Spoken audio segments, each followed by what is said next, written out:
Bon, mais bonjour à toutes et à tous, et merci à la librairie Mola de nous accueillir ce soir, et merci à vous toutes et tous d'être ici ce soir. Donc je remercie la librairie Mola, bien sûr, de nous accueillir, et en particulier Mathilde Mola pour les échanges préalables, et puis la direction de la communication du CHU de Bordeaux pour organiser ces journées, ces soirées autour du thème de la santé, et notamment Caroline Perret.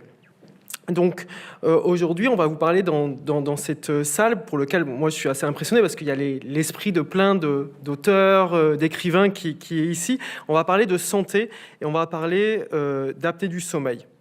Alors, avant, je voudrais dire que ces deux institutions m'ont accompagné, la librairie Mola et le CHU de Bordeaux, dans ma formation à l'Université de Bordeaux depuis plus de 20 ans, puisque j'ai commencé mes études de médecine à Bordeaux, et la librairie Mola était un lieu où on venait chercher nos polycopiés, nos livres, pour se former à la médecine.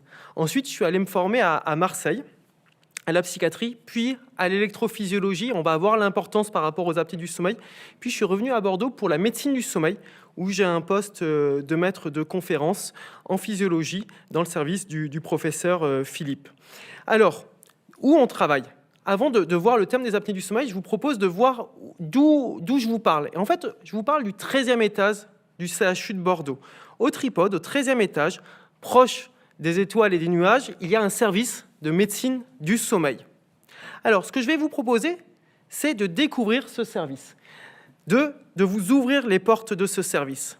Donc, quand on ouvre les portes de ce service, qu'est-ce qu'on va voir ? Eh bien, je vais essayer de venir avec vous montrer ce qu'on montre rarement aux patients, c'est-à-dire l'arrière-cuisine de la médecine. Comment se construit, comment s'explorent les maladies, notamment le syndrome d'apnée obstructive du sommeil. Vous savez, souvent on dit les saucisses c'est bon, mais mieux vaut pas savoir comment on les fabrique. Et bien là, on va essayer de voir comment s'est fabriquée cette maladie, le syndrome d'apnée obstructive du sommeil. Le syndrome d'apnée obstructive du sommeil nécessite deux choses.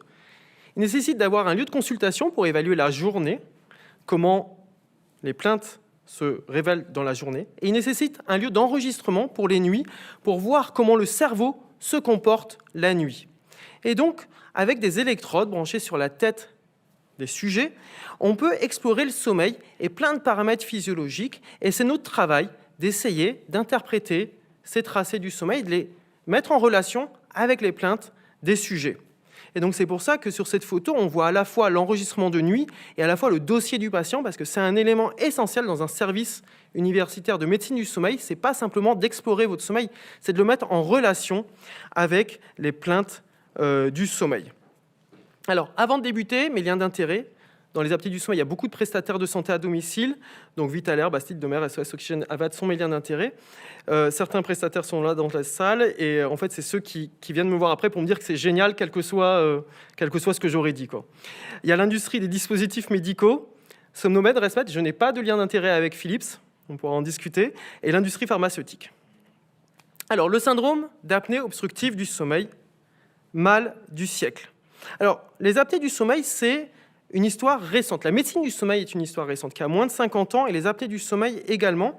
Et ce que je vais essayer de vous retracer, c'est une histoire du syndrome d'apnée obstructive du sommeil pour voir comment on en est arrivé au fait que ça devienne un mal du siècle. Je vais vous proposer une histoire forcément parcellaire.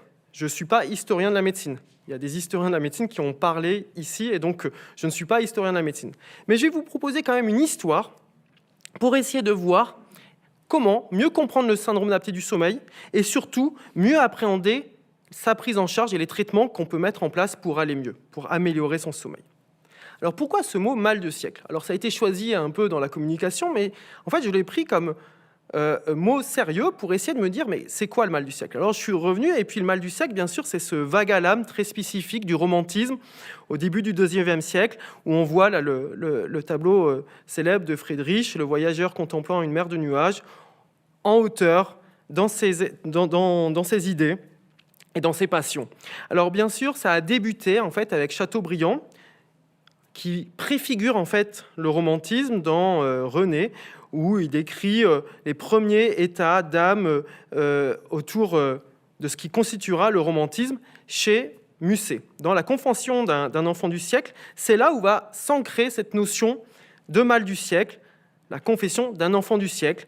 Dans cette période où il y a eu la chute de l'Empire napoléonien, en 1814, la population, les jeunes, sont désemparés. Ils sont pris entre ne plus avoir de but dans la vie et dans des tourments passionnels auxquels ils sont de plus en plus attentifs.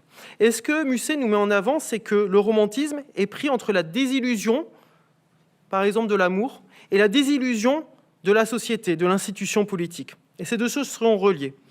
Et donc, on voit que ce n'est pas simplement un malaise individuel, mais un malaise sociétal, le romantisme. Eh bien, on va voir la même chose pour les apnées du sommeil. Comment ça peut être à la fois un malaise individuel et un malaise sociétal, un problème de santé publique.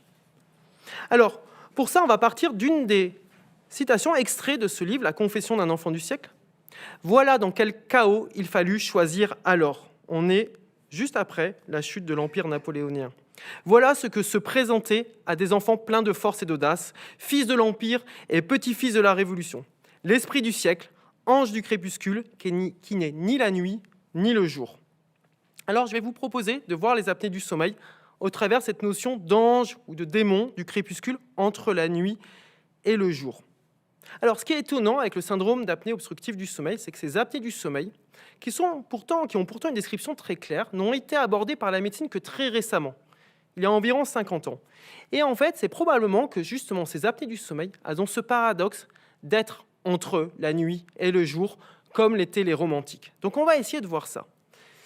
Et un des historiens des syndromes d'apnée obstructive du sommeil et médecin du sommeil lui-même, Peretz-Lavie, nous dit dans un livre sur l'histoire du syndrome d'apnée obstructive du sommeil, « Je trouve étrange qu'un syndrome dont les symptômes sont si clairs, un ronflement fort qui peut être entendu à distance, un sommeil agité, interrompu par des arrêts intermittents de la respiration qui durent parfois 1 minute ou plus, et une somnolence qui rend le fonctionnement diurne difficile, soit resté caché aux yeux de plusieurs générations de médecins aussi longtemps, puisqu'il faudra attendre les années 50-60, 1950-1960, pour voir apparaître le syndrome d'apnée obstructive du sommeil comme une maladie, et les années 90 comme un problème de santé publique.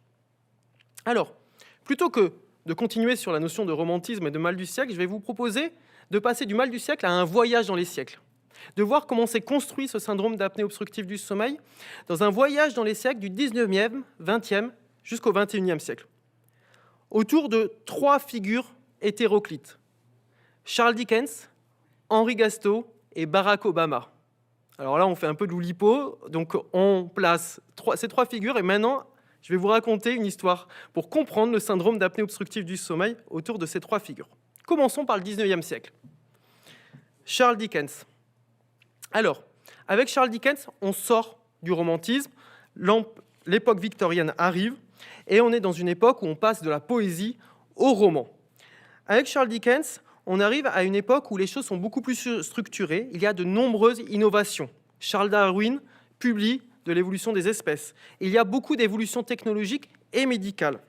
Je vous ai mis ici le tableau de Robert Buss, qui est assez emblématique de cette époque, où on voit Dickens pris entre l'environnement extérieur, très victorien, et son imaginaire interne de romancier, pour essayer de voir comment, à travers Charles Dickens, les préfigurations du syndrome d'apnée obstructive du sommeil sont nées. Alors, Charles Dickens, c'est l'auteur d'un livre fameux, son premier roman, Les papiers posthumes du Pickwick Club. Premier roman de 1836, qui était né en fait de la volonté d'un caricaturiste, Robert Seymour, de publier ses caricatures et de les faire illustrer par du texte. Il se trouve que Robert Seymour, en fait, va se suicider, et Dickens va reprendre en main cette volonté de publier ses caricatures, mais du coup, ce qui devient l'œuvre centrale ne devient plus la caricature, mais le récit. Et dans ce récit, il décrit, non pas Pickwick lui-même, mais Joe, le domestique, qui aurait un syndrome très particulier. Là, je vous ai mis un extrait, il y en a plusieurs dans le roman. « Pickwick, Pickwick, dit monsieur Topman, montez donc ici, dépêchez-vous. Venez, monsieur, venez, je vous en prie, dit le monsieur corpulent. Joe, le diable emporte ce gamin, voilà qu'il s'est encore endormi. » Joe baisse le marchepied et l'histoire continue.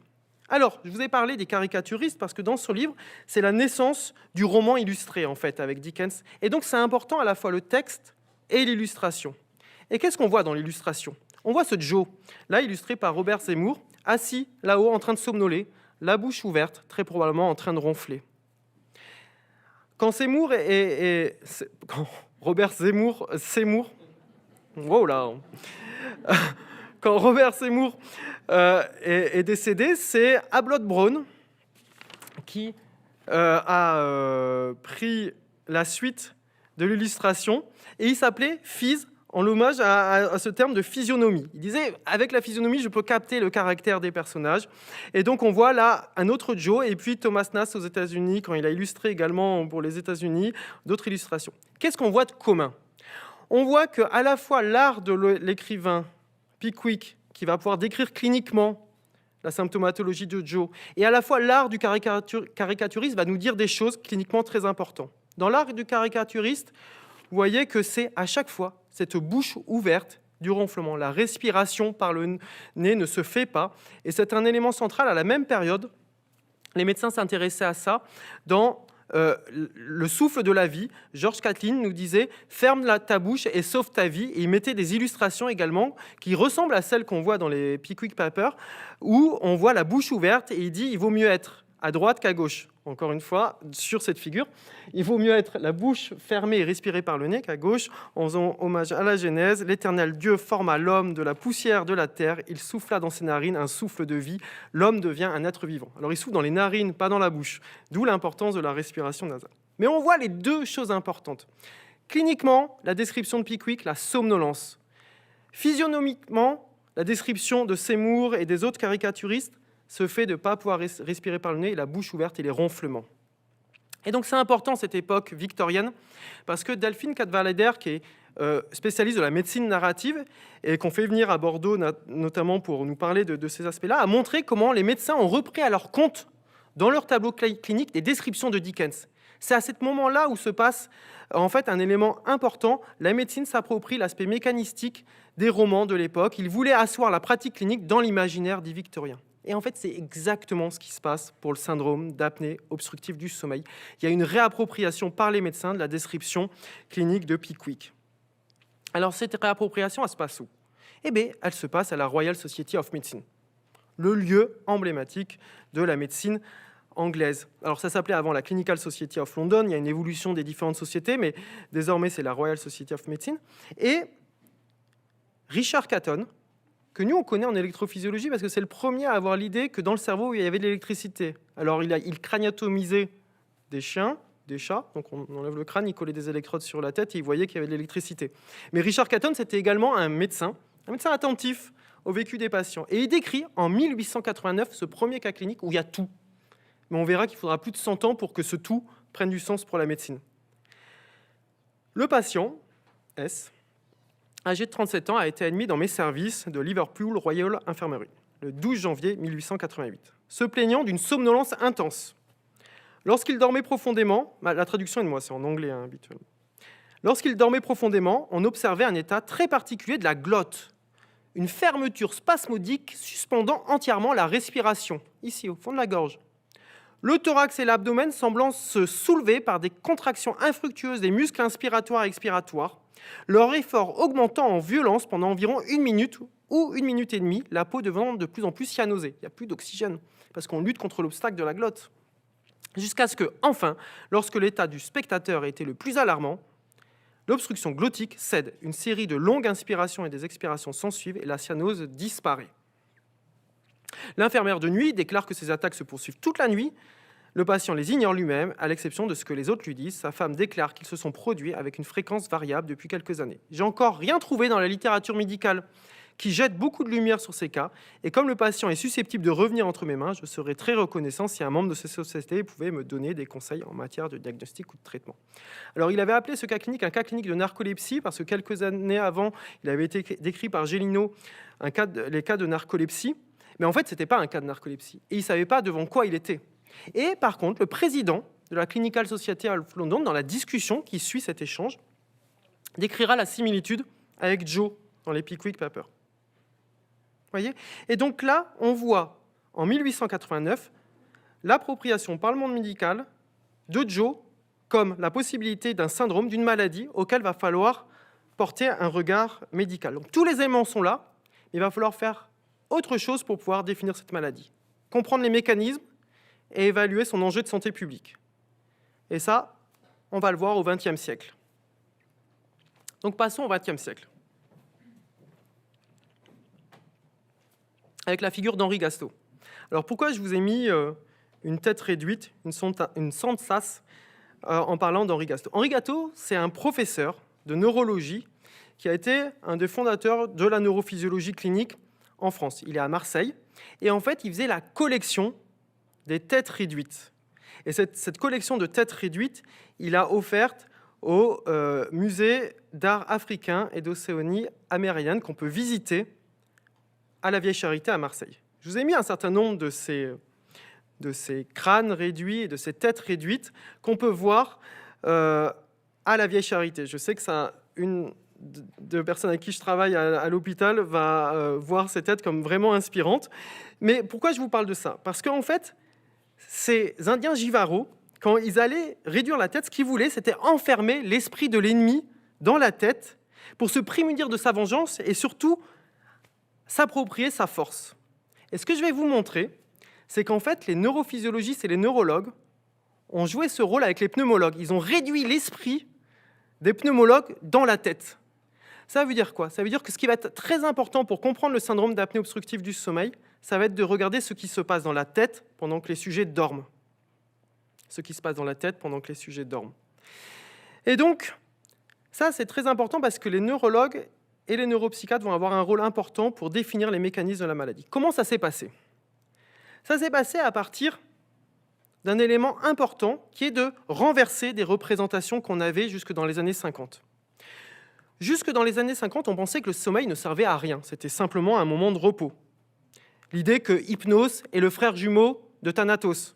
C'est ce que Schopenhauer dit, mais c'est en fait aussi dans la mythologie grecque, Hypnos et Thanatos sont frères jumeaux, le sommeil et la mort. Or, on verra que la médecine du sommeil s'est fondée sur le fait que le sommeil n'est pas la mort, le sommeil est la vie. Et pendant le sommeil se passent des processus très importants pour être vivant. Mais jusque dans les années 50, on pensait que Hypnos, c'était Thanatos, il ne se passe rien. Donc, même les médecins s'excusaient de parler du sommeil dans leurs articles scientifiques. Et puis, on pensait que la somnolence, c'était un symptôme purement lésionnel. On est somnolent quand le cerveau est abîmé. Et on va voir que la médecine du sommeil va nous dire que ce n'est pas tout à fait le cas.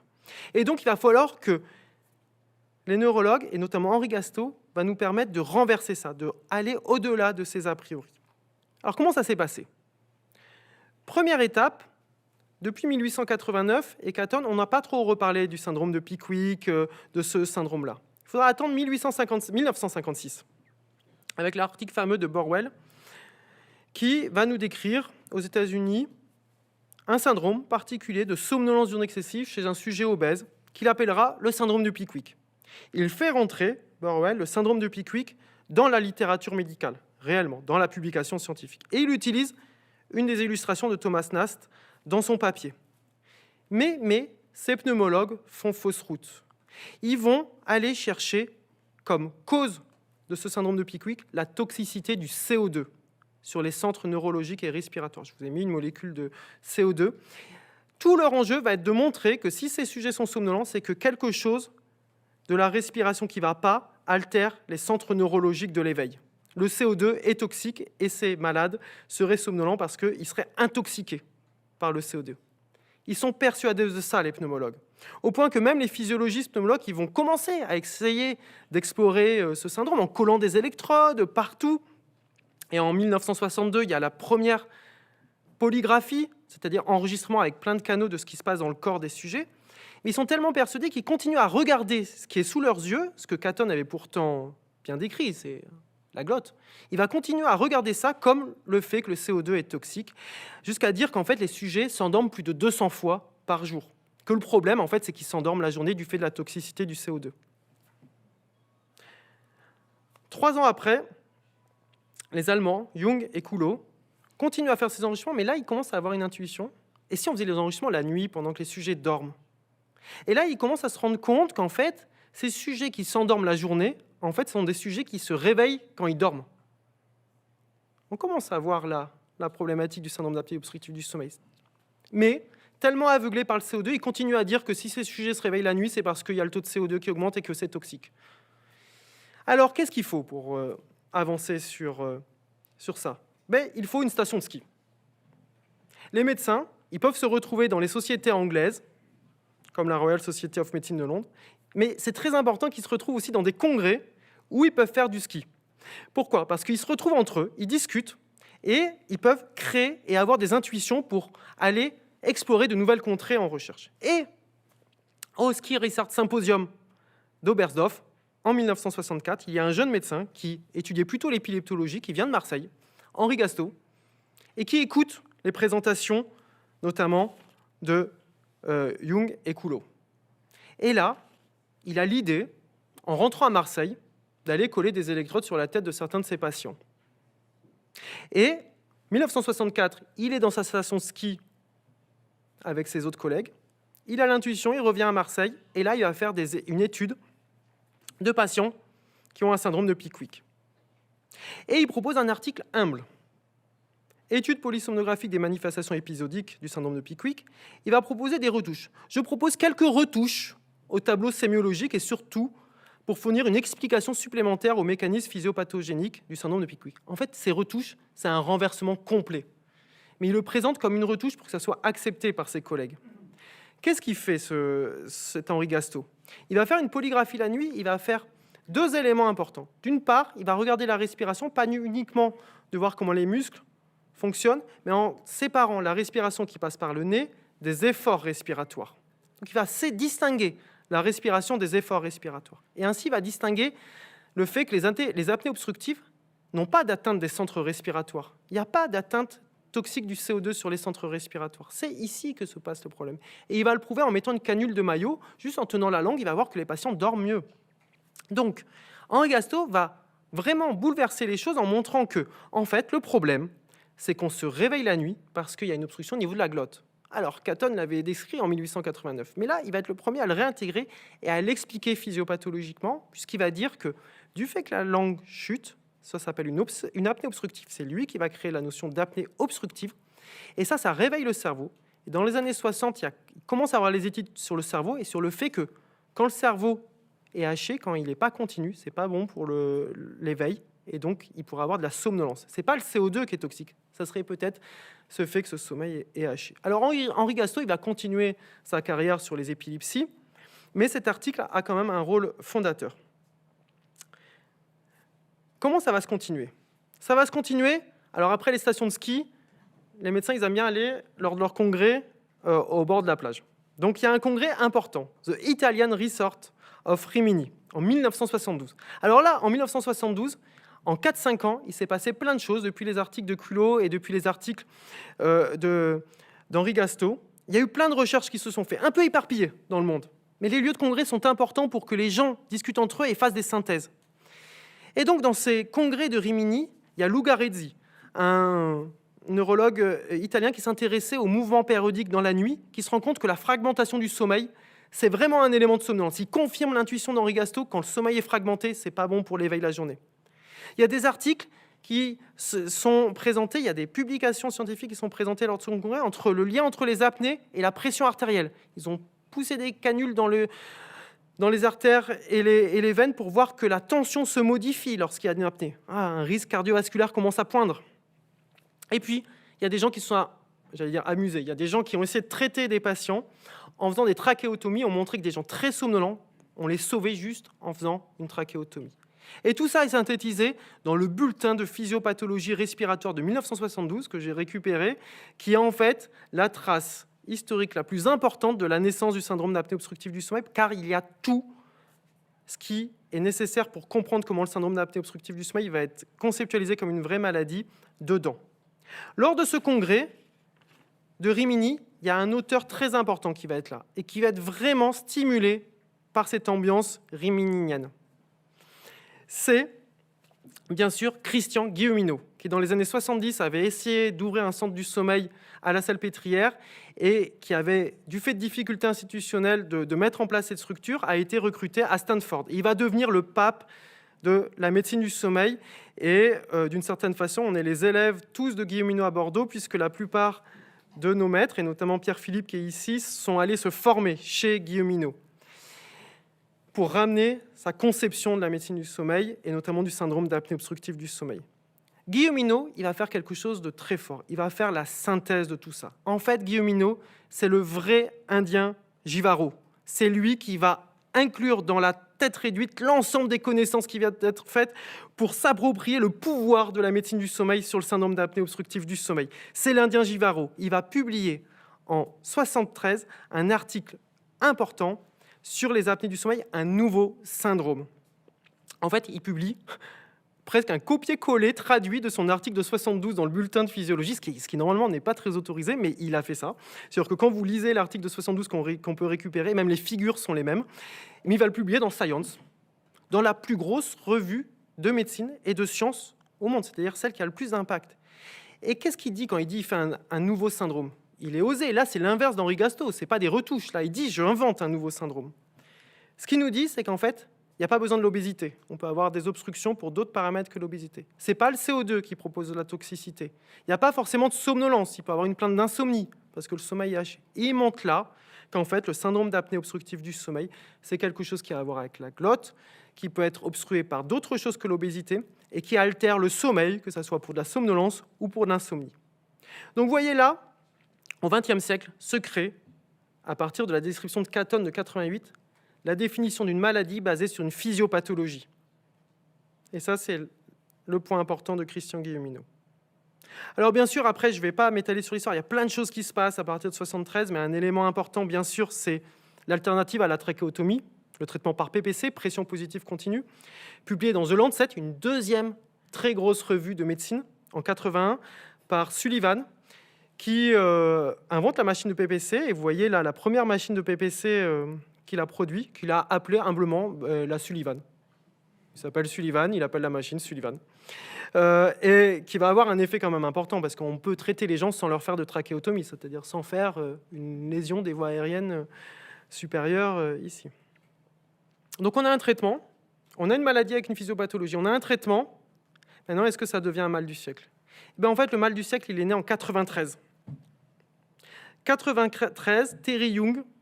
Alors, quand j'avais commencé la médecine du sommeil, Pierre-Philippe me disait « Terry Young, c'est l'article fondamental, c'est super important ». Je me dis « ouais, Terry Young ». Et en fait, là, j'ai compris pourquoi. Parce qu'en fait, il publie dans le New England Journal of Medicine, le troisième journal le plus important après Science, Lancet, il y a le New England Journal, un papier qui évalue la prévalence du syndrome d'apnée obstructive du sommeil et son impact sur la somnolence et le risque cardiovasculaire. Une étude épidémiologique. Et on voit que les deux piliers de la médecine, c'est la physiopathologie et l'épidémiologie. Christian Guilleminot et Terry Young. Et dans cet article du New England Journal, l'éditorial de l'éditeur en chef du New England Journal titre « Sleep apnea, a major public health problem ». Voilà le mal du siècle. Il y a 10 à 15 ans, il nous disait « L'apnée obstructive du sommeil était considérée comme une curiosité médicale de peu d'importance. Et le ronflement était davantage un sujet d'humour qu'un sujet d'investigation scientifique sérieux. Il est temps que la nation se réveille. » Alors je pense, vous voyez, WEC, alors c'est pas le wokisme, c'est plutôt l'éveil par rapport au sommeil.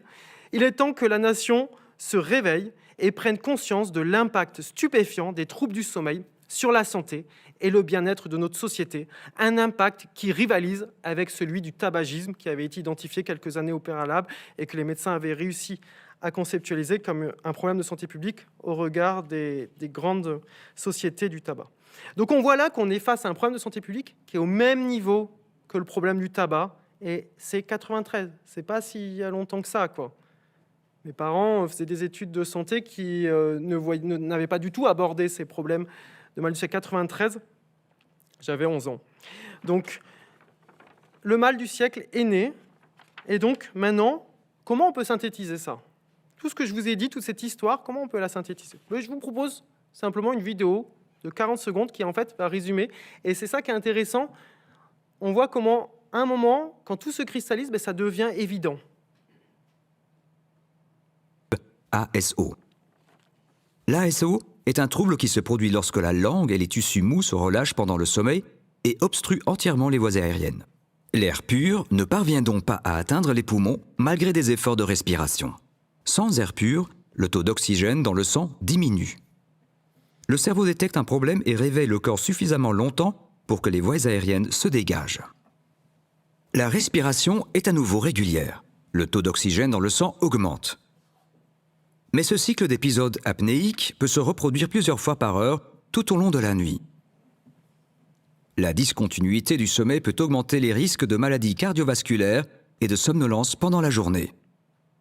Vous voyez là, on sent l'esprit de Catton, de Lugarezzi, de Christian Guilleminot, d'Henri Gastaut, de Terry Young, tous ces êtres qui ont construit l'histoire, qui se sont réunis à certains endroits, à la Royal Society de Londres, dans les stations de ski, à Rimini, ont fait qu'on aboutit à quelque chose qui semble évident, ça, que vous venez d'entendre, et qui est en fait l'aboutissement d'un parcours scientifique et médical très spécifique et qui a construit le syndrome d'apnée obstructive du sommeil. J'aurais pu faire ma présentation que sur ça, mais ce que je voulais vous transmettre, c'était comment, en fait, l'arrière-cuisine de la médecine, je vous disais, comment on fait pour aboutir à ça. Et vous voyez, c'est une histoire de sujets qui vont à la recherche et qui essayent de comprendre ce qui se passe en dehors d'a priori initial, c'est-à-dire c'est le CO2 qui est toxique. Vous voyez les renversements qu'il faut faire pour aboutir à ça.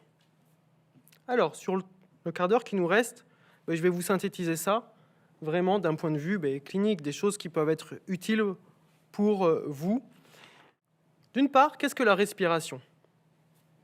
Alors, quand je suis arrivé à Bordeaux, il y a Pierre-Jean Monterol, je sais qu'il nous écoute en ce moment, qui m'a dit « le nez, c'est très important ». Il y a un élément fondamental, et je reprends sa métaphore, mais qu'on retrouve dans le livre de Peretz, La vie. En fait, le prix à payer de la station bipède et du fait de pouvoir parler, c'est qu'on peut s'étouffer la nuit. C'est-à-dire qu'avec la station bipède, notre larynx se met en situation de danger par rapport à la langue. Pour pouvoir parler, l'anatomie s'est construite pour cela, mais la nuit, il y a un risque d'obstruction. Et donc, nous, êtres humains, on est des animaux très particuliers qui faisons agir des muscles dilatateurs du pharynx quand on inspire. En fait, quand on inspire, ouais, j'écarte un peu mes narines, mais en fait, j'écarte mes muscles dilatateurs du pharynx. Et c'est un élément très important qui fait que, en fait, même s'ils ont essayé, Pierre-Philippe et Pierre-Jean Monterol, à faire des syndromes d'apnée obstructive du sommeil chez le macaque, en fait, c'est impossible. Il faut injecter plein de collagène. Ils pourront, si vous voulez poser des questions à la fin, comment on transforme un macaque en syndrome d'apnée du sommeil, c'est pas possible. Mais les êtres humains, très facilement. Parce que la respiration se fait par le nez et la gorge est un lieu à risque d'obstruction et le blocage au passage de l'air au cours du sommeil. Les muscles dilatateurs du pharynx sont alors utiles pour leur contraction pendant l'inspiration, pour maintenir les voies respiratoires supérieures ouvertes au cours du sommeil. Pour que l'air passe, on a besoin de contracter ces muscles, ce qu'aucun autre animal n'a besoin. Mais parce qu'on parle en fait, parce que le flux de l'air, le pneuma, c'est aussi l'esprit. Qu'est-ce que les apnées obstructives du sommeil ? Mais c'est l'obstruction des voies aériennes supérieures. Ce que Catton nous disait, l'obstruction au niveau de la glotte. Le ronflement, c'est le premier stade d'obstruction. C'est le signe d'une gêne respiratoire. Puis, les hypopnées, apnées obstructives apparaissent au fur et à mesure que l'obstruction se fait de plus en plus importante. Elles correspondent à un degré plus sévère d'obstruction des voies respiratoires qui peuvent entraîner des conséquences sur la santé du sommeil.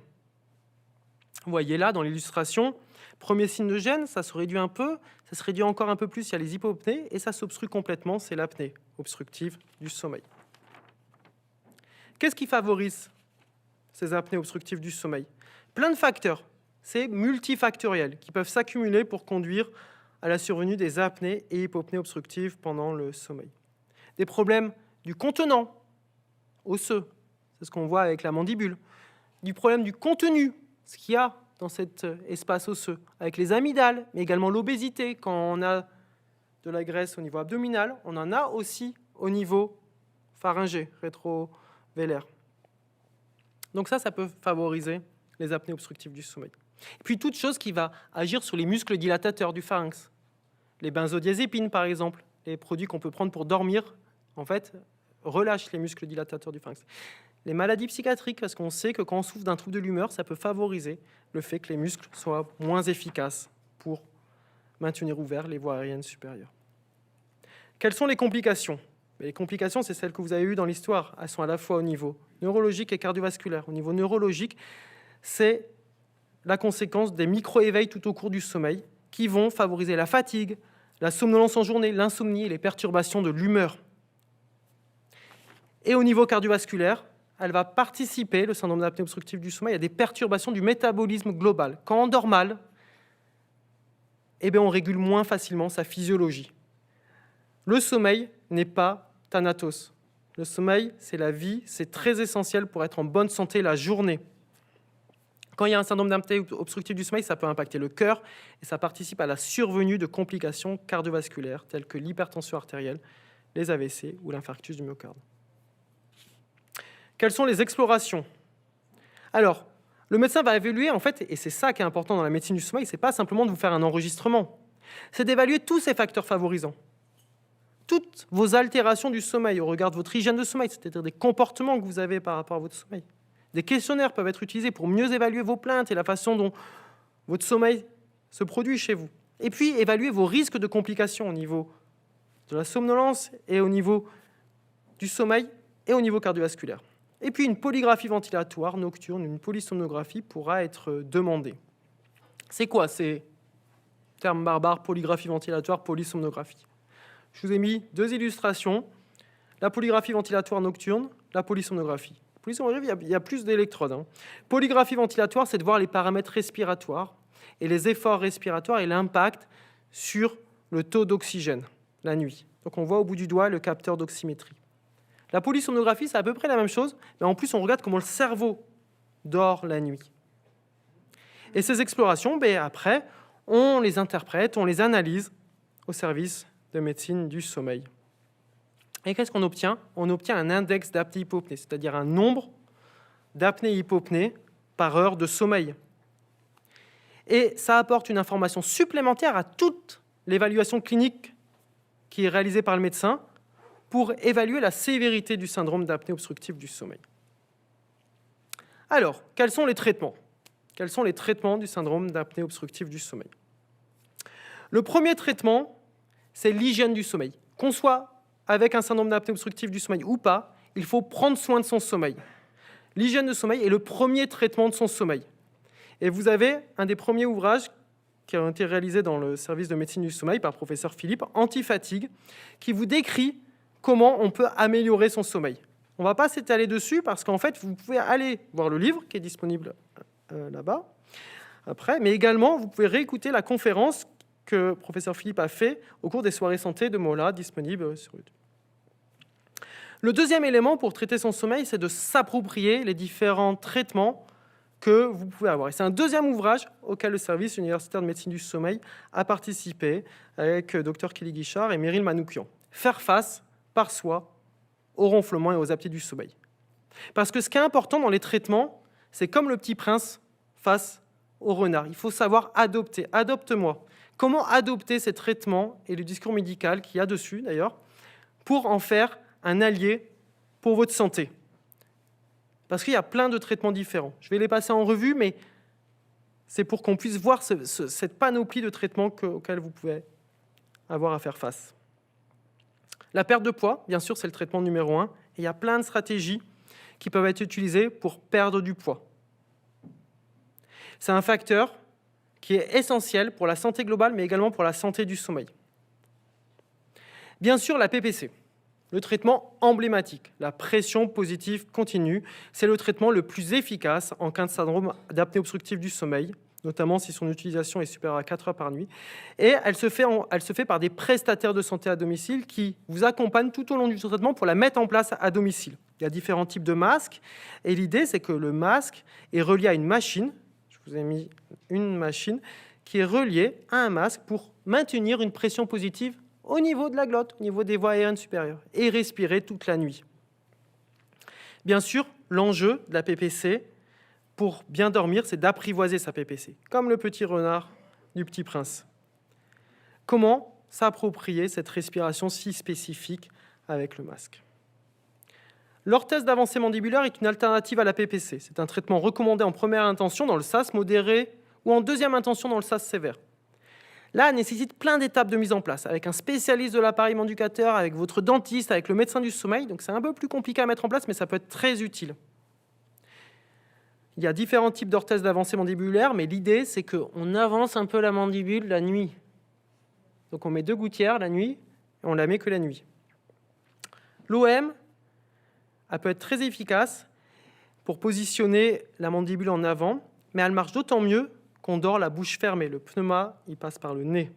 Donc il y a tout un enjeu de la respiration qu'on va voir un peu après. Il y a des traitements positionnels aussi. C'est-à-dire que chez certains sujets, c'est que sur le dos qu'on a des apnées du sommeil. Et donc là, on peut mettre des traitements positionnels. Alors, j'ai retrouvé la patente, la licence de 1900, où ils avaient déjà inventé En fait, c'est chez Peretz-Lavie, qui, dans son livre, qui met en avant ça. Ce traitement de la balle de tennis, c'est de mettre un dispositif qui empêche d'être sur le dos. Donc, on voit que les dispositifs actuels sont à peu près pareils, à part des dispositifs électroniques qui consistent à vibrer quand vous êtes sur le dos. Et on l'a vu, le pneuma, c'est par le nez, c'est pas par la bouche. Et que tous ces traitements, ils sont d'autant efficaces qu'on respire bien par le nez. Et la kinésithérapie peut être utile à cet endroit-là. Vous voyez, à quoi ça sert, la kiné? J'ai la réponse au bout de la langue. Parce que la langue et le nez sont reliés. Et bien positionner la langue, bien respirer par le nez, c'est un élément essentiel pour prendre en charge le syndrome d'apnée obstructive du sommeil. Enfin, il y a des traitements innovants auxquels le CHU de Bordeaux, par des soutiens à l'innovation, nous a permis de faire bénéficier à une vingtaine de patients de ce stimulateur du nerf hypoglosse. C'est en fait un stimulateur comme un pacemaker qui vient stimuler le nerf de la langue pour avancer la langue. C'est pas douloureux et ça permet de contracter ses muscles pour libérer l'espace. C'est le stimulateur du nerf hypoglosse, c'est le nom du nerf qui va stimuler la langue. Et on a réalisé ça dans le service avec Dr Monterol notamment. Alors vous voyez de tout ça qu'il y a beaucoup de traitements et qu'une question se pose. Généralement, on entend parler de la PPC.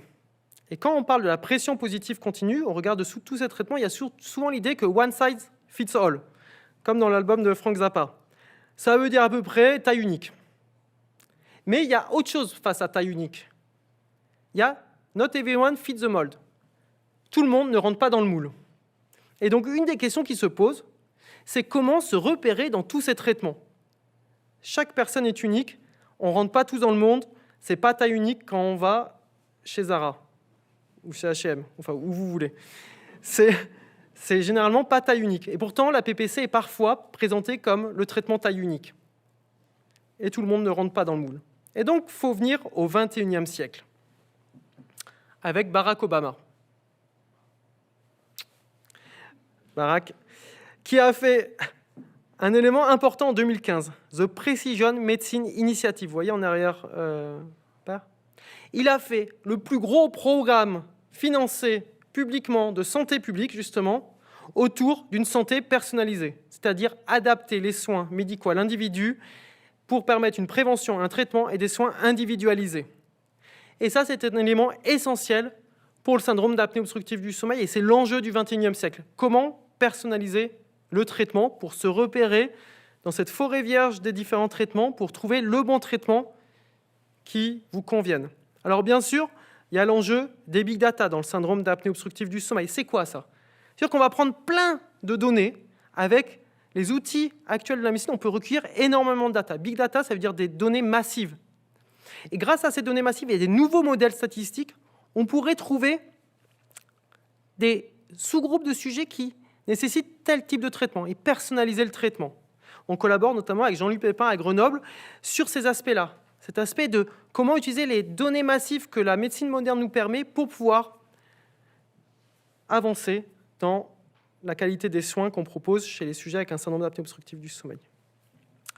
Le big data, il est avec un autre enjeu, l'enjeu de la santé numérique. Le fait que pour améliorer la santé des gens avec un syndrome d'apnée obstructive du sommeil, il faut s'intéresser à comment ils vivent avec le syndrome d'apnée obstructive du sommeil, et on peut les aider avec des applications numériques, avec ce qu'on appelle la santé numérique, c'est-à-dire utiliser tous les outils connectés qu'on peut avoir. Et c'est le travail sur l'unité avec Pierre-Philippe, avec cette application notamment Canopé, qui permet d'améliorer votre sommeil par des interactions individualisées avec vous.